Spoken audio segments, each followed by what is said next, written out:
पुण्यासारख्या शहरात एकाच सोसायटीत हिंदी मराठीचा वेगळा वेगळा गणपती, हो एकाच सोसायटीत दोन वेगळे गणपती बसत आहे. आणि कारण ही एकदम क्षुल्लक, दोघंही आपल्या मनासारख्या जागेवरती अडून बसलेत, कोणीही ऐकायला तयार. लोकमान्य टिळकांनी हा सण का सुरू केला होता? सगळ्यांनी एकत्र यावं म्हणून. महाराष्ट्रात सगळीकडे जन्माष्टमी 15 तारखेच्या रात्री 12 वाजता झाली, पण आमच्या सोसायटीमध्ये जन्माष्टमी 16 तारखेला रात्री 12 वाजता झाली. का?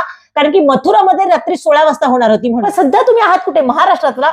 आम्ही तर आमच्या पद्धतीने दोन्ही साईडला समजवण्याचा खूप प्रयत्न केला, पण काहीच उपयोग नाहीये. उलटा आम्हीच वाईट ठरलेलो. महाराष्ट्रातला सगळ्यात पवित्र आणि मोठा सण हा असा डिवाइड होतो, आणि हा डिसिजन फक्त काही लोकांचा असल्यामुळे बाकी सगळ्यांचं मरण होत आहे की आम्ही कोणत्या बाप्पाला जायचं. आमच्यासाठी ते दोन्ही बाप्पा सारखे आहेत. आम्ही तर हिंदीवाल्यांबरोबर पण चांगले, मराठीवाल्यांबरोबर पण चांगले आहे, म्हणून आम्ही दोन्ही बाप्पांना सेम वर्गणी दिलेली आहे. हे सगळं करण्यामागे नक्की हाच हेतू असेल की याच्या मागे काही वेगळंच कारण असेल? तुम्हाला काय वाटतं? एकाच सोसायटीत ही अशी दोन दोन गणपती कितपत योग्य आहे? प्लीज कमेंट मध्ये नक्की सांगा. आणि एकच म्हणेन, गणपती बाप्पा मोरया. पुढच्या वर्षी प्लीज एकच या.